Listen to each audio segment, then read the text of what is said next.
Being pregnant has been my biggest fear my entire life. I have never felt called to have this experience. I was diagnosed with bipolar disorder at 40. And I was evaluated for bipolar disorder. And did you know the symptoms of bipolar disorder are my personality? I have fears from me. You're just afraid of all the possibilities of how your life will change. If I stop having a career, I will not be able to restart. Like, I just don't believe that that's true for people or easy. Can you stay on meds? Can you stay on all meds? You think parenthood will be one way, and you're often really wrong about that. Is the baby going to be healthy and okay? Those are my biggest concerns. And did those fears come true? Yeah, and then those fears did kind of come true. The thing that scares me the most about parenting is being trapped. Because I think you just then are a parent for like a long time. Forever. The rest of your life, Cameron. Yeah.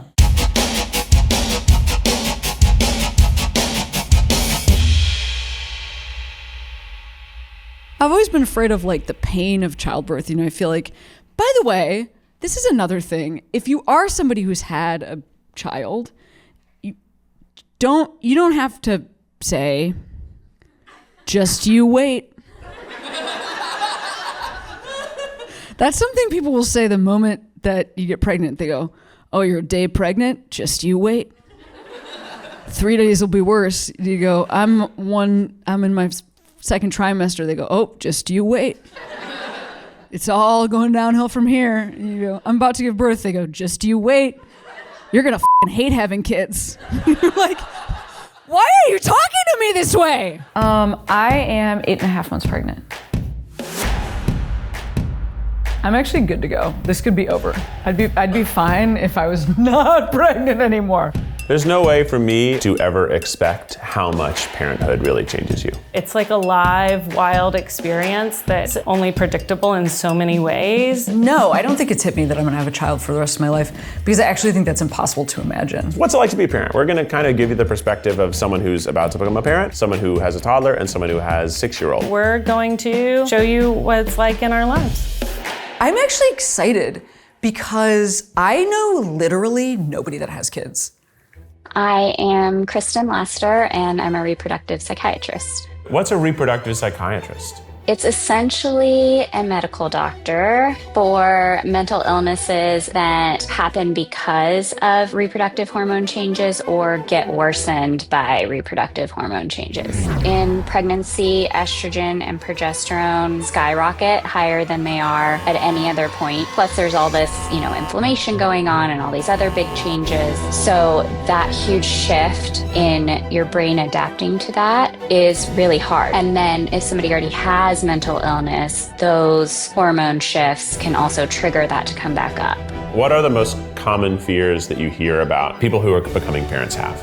Well, in my patient population, it's a lot of fear about their lifestyle changing. Your brain changes with having an infant around.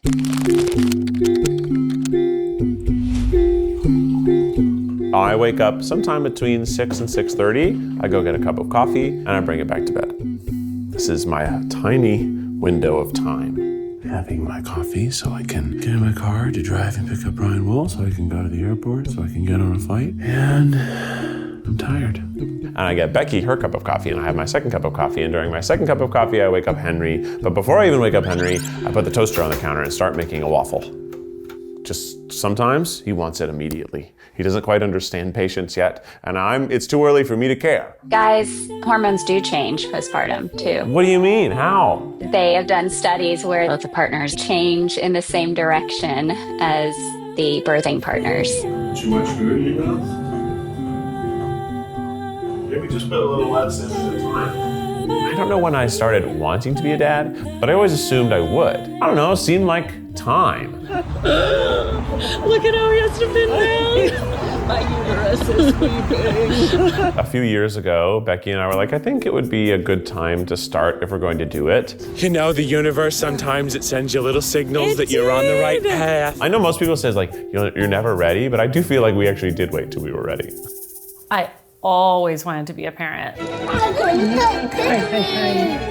Before this, I was a kindergarten teacher, I was a nanny, very much was like down to get pregnant before we were even married, and you could not have convinced me to not be a parent before I was one. We just knew, and I was just really ready for it.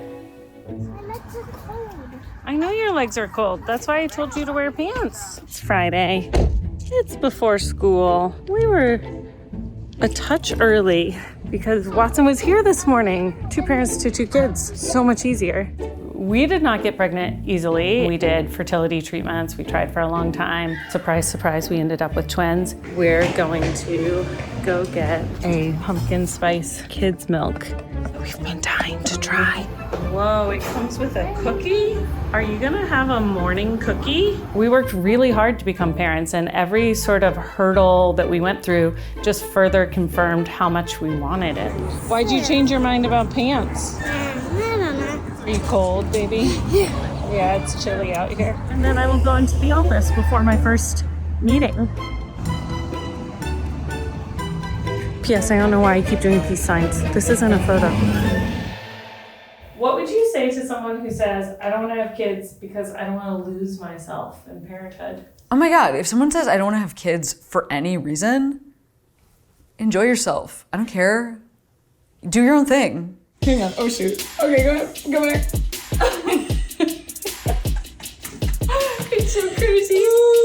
My marriage is really strong. You know, this is so unrelatable, but we purchased a house. I have been surprised to find myself sort of on a traditional track. You know, I was a stand-up comic. Please welcome a very funny Cameron Esposito. Yeah. Getting paid in drink tickets and like staying out till 5 a.m. After a while, that becomes sad. I kind of feel like I like hit the end of the experiences. I felt very happy to be on the other side of like a Peter Pan syndrome situation.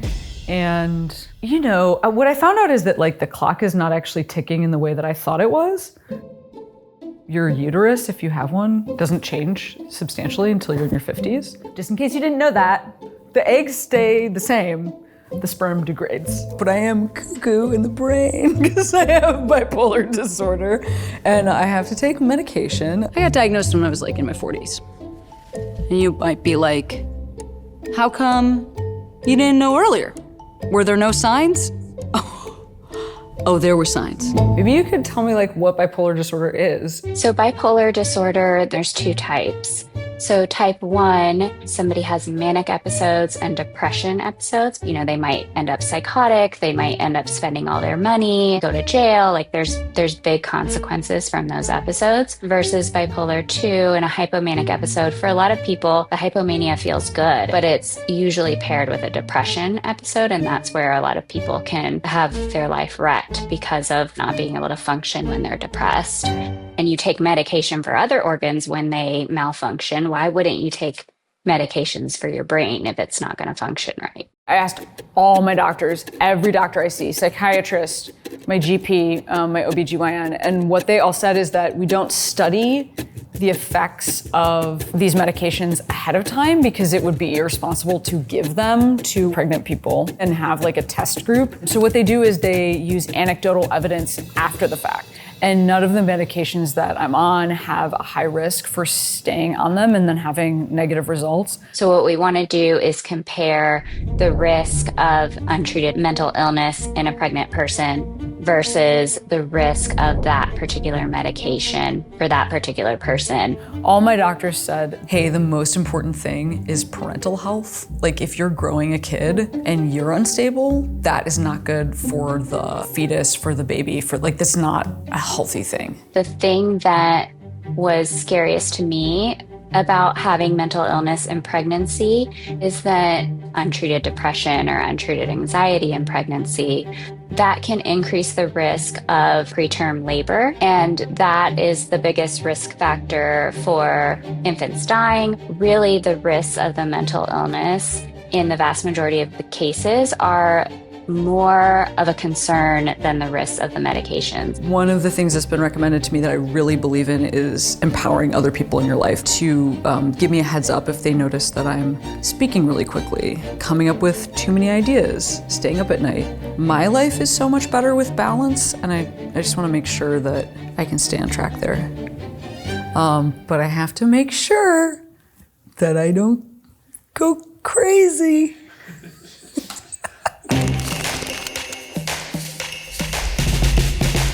Hi, we're at work now. Today is several meetings, watching cuts of Try Every Day, and then taking a call about Try Guys in 2026. Having a job is not good for being a parent. The two are in direct conflict. We've already filmed most of Try Guys 2026. This video might even be 2027. I am torn between the two all the time. And sometimes the scales tip more towards career, and sometimes the scales tip more towards the kids. And these are spices. And that's sugar. Yeah, sugar. Even when I'm like on set and the girls come into the office, there is this like warm rush of feeling like home. Oh, I got a big pile. But I have like stuff that I really like to do. And I think that in my parents' generation, that was not emphasized. You know, it was like focus on your kid, and your kid is the biggest thing in your life. And I think that that is tough on the parent. I also think it's tough on the kid. Good morning, Brian. Morning. Welcome to the car. You did it. You did it. Well, we're doing it. Yeah. Leaving and doing shows and being gone has been a part of the last 18 years of my life. That is to fill a part of me. So I still do that. Hi, Henry. I'm about to do the show. Alex is here, and Brian is here, and they're announcing us to go out on stage. Okay, I love you. I'll see you later, bud. But I don't do it like I used to. I used to be like, okay, I'm gonna be gone for a week. I'm gonna go do shows. And now I'll do like one show and be gone for a couple days, and like once a month, maybe. I mean, I still do a lot of the stuff that I did before. I do less of it. And even then, it feels bad. So I'm a parent, and it does seem like, even though I didn't have a baby, like my emotions changed, my priorities have changed. I think priorities change, but also there's a new identity to becoming a parent. I would feel really bad if I was still doing the things that I did before Henry, which would be gone for weeks at a time, and that wouldn't work. So that definitely is something that had to change. Hey, Henry, thanks for saying have a good show. We had a great show. It was so much fun. We sang and we danced, we told jokes, and everybody loved the show. Well, we'll FaceTime and try to keep some kind of schedule to at least see and communicate. And Becky sends me pictures, and I'll send little videos if nothing else. I didn't get done until you were already sleeping. So I hope you see this in the morning and you have a really great day. So I love you so much, and I'll see you on Mommy's phone tomorrow. Something that I've had a lot of patients come to therapy for is kind of figuring out, like, do I want this change? Do I not? And just the state of the world right now, I think financially, a lot of people are concerned. So, Bibo, you're also going to be having a baby in the world of entertainment. What is your, just because this video is all about parenting fears, what fear do you have? I think it's that I won't be able to earn enough to pay for them to live. Financial, then. I think the biggest like surprise and emotion was like fear around financial stability. I've definitely had gigs that have been really good and paid for me for a while, but everything ends. Everything ends. We just have to be ready for the next thing. Yeah, one thing that's true is like if I stop having a career, I will not be able to restart. Like I just don't believe that that's true for people or easy. When it's just me, I don't feel so bad if, maybe, a job ends. Or if I have a malnutritious dinner. It's like, who cares? It's just me. Yeah, it's okay. And my wife and I have like zeroed in on bank accounts as our source of fear. I'm hoping actually to sort of phase out some of the touring because it is really hard after, I've been doing it for 20 years. I have some other stuff in the works that will hopefully keep me at home more. It's like so wild, but I think for a period of time anyway, I will be like a stay-at-home parent. Yeah, I think it's fine. Actually, I feel fine with it right now. I would like to sell something I'm working on. And then if I get a job where I leave the house, then we just bring in a greater connection to childcare. Leaving to go home and see the children. I would say childcare organizes my whole life. Watson and I both work in the film industry. We have a 2-career household. He is a super involved parent, and when he's not working, will take on stuff. I'm a full-time staff position. I can take time for a doctor's appointment. He goes onto a show for 2 months and has a 14-hour day over which he has no control. Way back in the day, you know, people were having kids at like 15. And then also we had villages. We had your mom, your dad, your grandparents. I adore my career and the work I put into the world, and I want to have it. And I also want more time with my kids, more than I can say. Like if somebody doesn't have a lot of support in terms of other people to help, they are much more likely to develop postpartum depression. Kind of the 2 options are a nanny because of our hours, or I would need to just find a different industry and find a 9 to 5. Those are the 2 options. It costs so much to provide childcare for your children. Any which way, it's all very expensive. And we are so fortunate to have a nanny who is fully like a 3rd caregiver. And we are so fortunate to be able to afford that person. That's the biggest hurdle. One of the things that makes me feel insane, but we still live in a world where people talk about the dad babysitting the kids. Like they'll be like, oh yeah, my husband's home babysitting. It's like, no, a person who's babysitting is in 7th grade and they live down the street. Like, your husband is not babysitting. Like, this father of his own child is not babysitting. That's crazy. Do Becky and I take on gendered parent roles? Yeah, I think we do.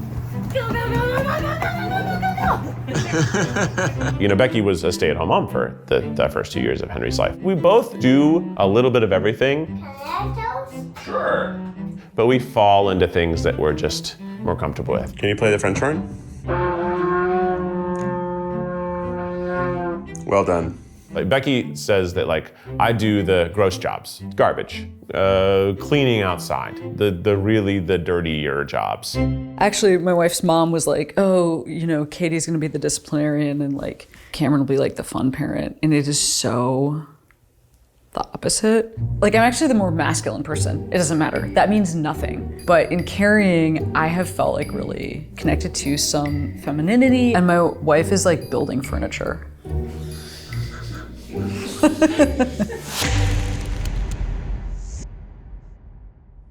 My number one fear, I think it was just that the baby I wanted him to be healthy. Yeah, once I was pregnant with twins, I was really focused on the birth itself, and I was really scared that I was going to have both a vaginal birth and a C-section birth. I don't want to have the experience of giving birth. I'm chill to skip that.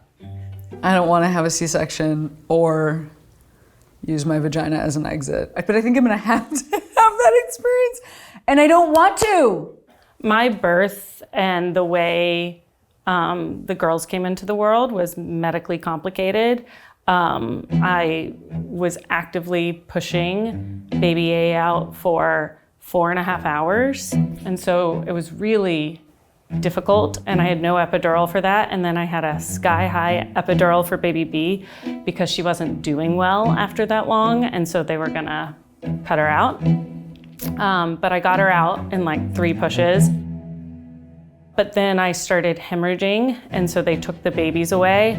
And then by the time I was done hemorrhaging and had like gotten the drugs and the transfusions, one of the babies was in the NICU. I was running a really high fever because I'd been giving birth for so long, so I'd gotten an infection in my uterus, and because I was running a fever, they wouldn't let me go to the NICU and see her. And one baby was in the NICU, the other baby was at home, and just like, I never had golden hour. I never had those first weeks, and I just think a lot of us have to grieve what we thought we would get. And that's really common, to think you'll get time with your babies when they first come here, and then you don't for some reason. And so it's hard. I feel like I had to have surgery. And I was alone in the hospital deciding to have surgery because Watson was at home with the baby that was at home, and it was wild. It was totally wild, and hard and bad. And yeah, I just think you think parenthood will be one way, and you're often really wrong about that. My number one fear, I think it was just that the baby I wanted him to be healthy. Those are my biggest concerns. And did those fears come true?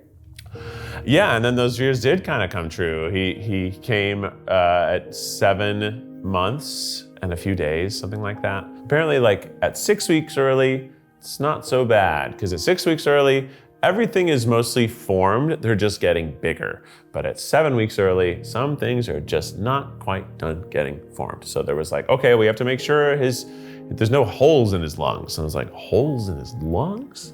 That's horrifying. But yeah, Becky went into labor early, her water broke, we were not at home, so we had to go to a different hospital, didn't have our doctor. It was like 2 a.m. The guy was so rude. They found out she was way more dilated, so she is basically going through an unmedicated birth because they didn't realize how far along she was. And she was in excruciating pain, so that was awful. And then we have the baby, and it's terrifying and cool all at the same time. But because he was premature, then he's born and he's whisked away. And normally when you have a baby, the baby's like put on the mom, right? And they have like a bonding time. Basically, he was like put next to her for maybe 3 seconds and then gone. But then we're in the NICU for 6 weeks. And, it's an emotional experience because you go to see your baby, he's hooked up to so many things, and you kind of are going to visit your baby. Like, we were parents, but we weren't parenting. Like, we still slept at where we were staying. Then there's the additional stress of, there's something that's called bradycardia, and it's basically your heart just sort of slowing and stopping.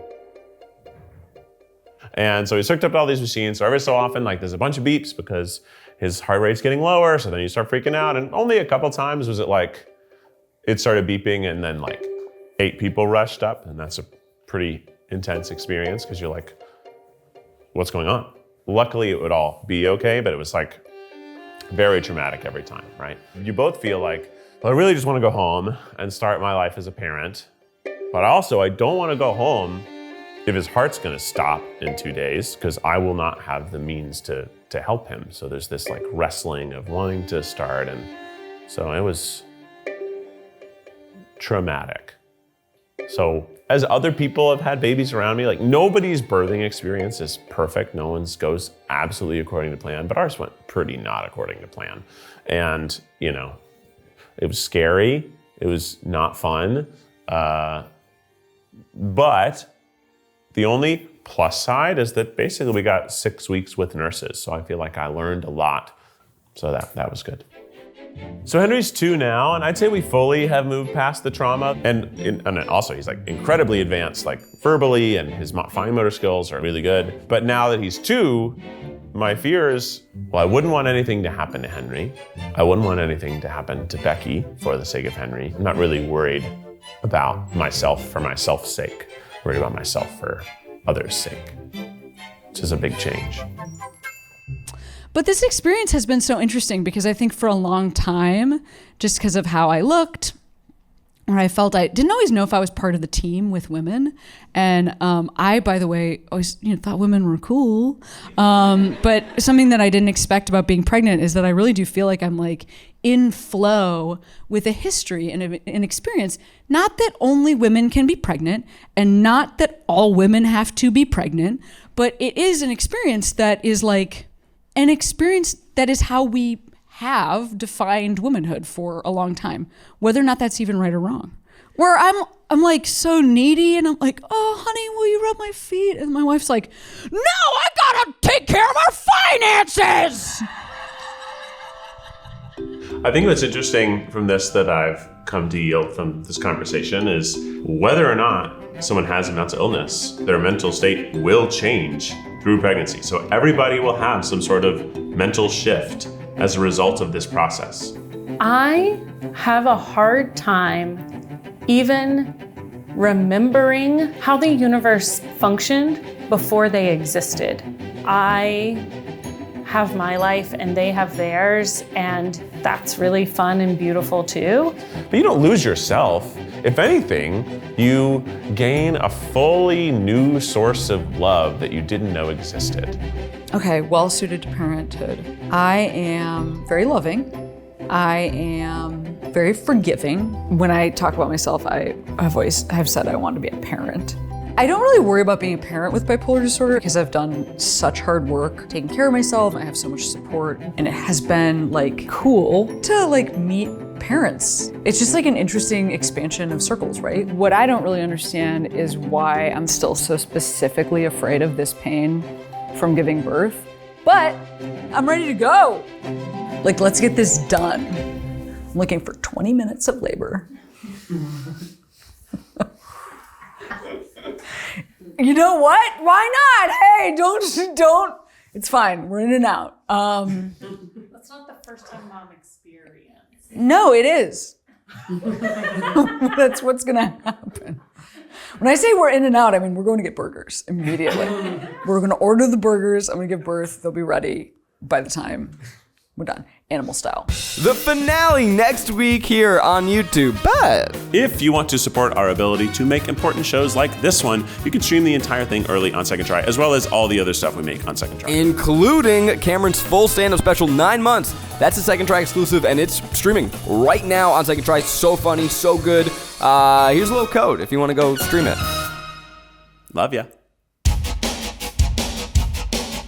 We are taking a birthing class. I'm in this place right now where I'm just well and truly because I don't want to give birth. I want you to push until you think you're gonna break me. I feel like I'm hurting you. Break me. You might notice that you're constipated too because it's pushing on your colon. I'm pooping right now. You gotta get the cervix go from this to this. That's a lot. This is gonna happen in my body imminently. Hey guys, sorry to pause, but real quick, we want to tell you about our spring cleaning sale. March 9th through 15th, we're going to have site-wide discounts, 40% off. Ooh, that's a big percent off. Out with the old and with the new. You get in these hoodies, you get to look super cool. Also, it helps support us in the videos we're making. So go look stylish over on tryguys.com. And remember, we love you. We do.